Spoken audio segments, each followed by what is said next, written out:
การใหม่นั่นคือตินาเข้าครัวนี่ตินาสิพามาเห็นเจลซุกี้สไตล์เด็กฮอลแล้วก็แบบสไตล์คนที่แบบอยู่ต่างประเทศเนาะซึ่งส่วนผสมก็มีถั่วดินส่วนหลายต่างประเทศมันจะมีถั่วดินแบบนี้เนาะแบบโบได้สำเร็จรูปแบบบดแล้วคือลาวเขาเนาะแล้วก็แตงนัวเกลือน้ำตาลแล้วก็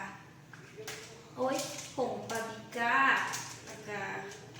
ซอสบักเลนน้ำมันซันนี่สูตรง่ายๆเดี๋ยวสิพาไปเบิ่งกันเลยว่าเฮ็ดจังไดไปเบิ่งขั้นตอนทำกินเนาะสิมาคั่วถั่วดินให้มันสุกเพื่อให้มันปอกง่าย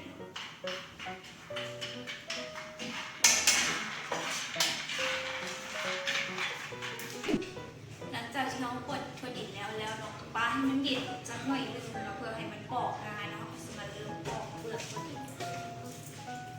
หลังจากที่เราแกะเปลือกถั่วดินแล้วเนาะก็สิเอาถั่วดินไปปั้นบ่ซั่นไม่แผ่นมีกันปั้นสามารถไปตำได้เนาะสุดท้ายก็เอาไปต้มจะมาเริ่มปั้นกัน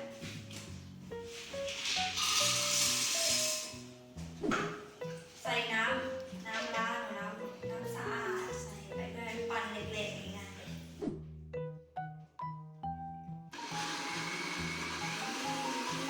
หลังจากที่เราปั้นถั่วดินแล้วเราก็สิมาต้มถั่วดินเอาถั่วดินใส่หม้อเนาะแล้วก็เอาน้ำใส่เพื่อต้มให้มันแบบอ่อนนะต้มอะไรพวกมันก็ได้เฮ็ดไฟปานกลางถ้ามันเดือดมันน้ำบกแล้วก็จะปรุง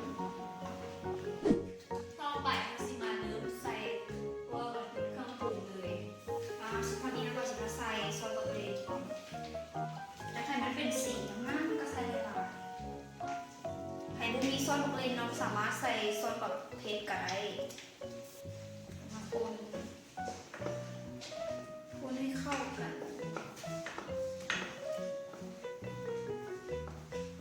นี่มันก็จะเริ่มเป็นสี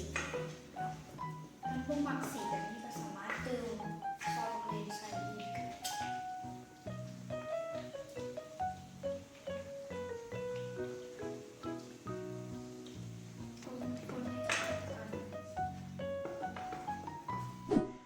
ใส่ซอสมะเขือเทศแล้วตอนนี้เราจะมาใส่ผงปาปริก้าเพราะมันเป็นสีแดงน้ำหลายจะใส่หลายแล้วเต็มเอาเลย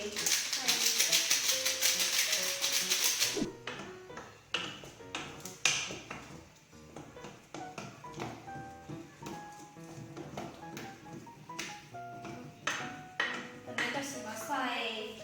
เกลือจะใส่หนึ่งจะได้ใส่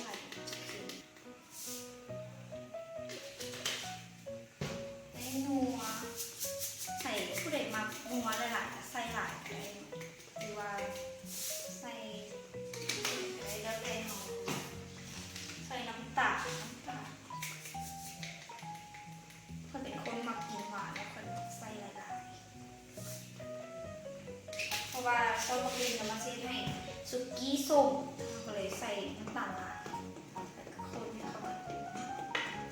ของเราต้องไม่คนตลอดเพราะว่าต้องให้มันเด่นนะ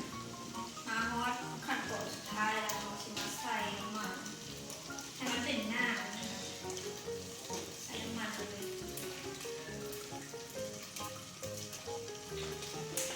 ต้องไม่คนตลอดเพราะมันจะเด่น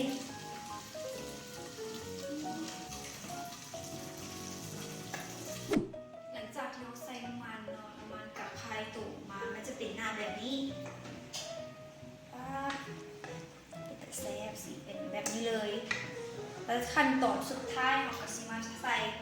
กระเทียมกับบักเผ็ดที่เราแบบไปซอยมาแล้วน้อยๆนะเพื่อแบบดับกลิ่นแล้วก็แบบให้มันหอมแล้วก็แซ่บว่าสั้นๆสิห้ามชิ้นได้เดี๋ยวเรามาเทอะไร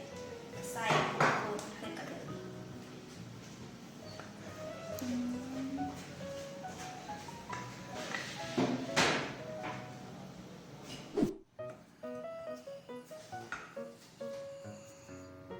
ในที่สุดการเฮ็ดเจลซุกี้ของเราก็ได้แล้วทุกคนสามารถเอาไปเฮ็ดตามได้สูตรนี้สำหรับค คนที่แบบอยู่ต่างประเทศอยู่รัสเซียอย่างที่บ่ค่อยมีส่วนผสมส่วนประกอบอย่างหลายเนาะแล้วก็สุดท้ายนี้ฝากกดไลค์กดแชร์กดติดตามเพจตินาเมมโมรี่เฮาเลยเด้อเพื่อเป็นกำลังใจให้ตินาให้คลิปต่อไปบ๊ายบาย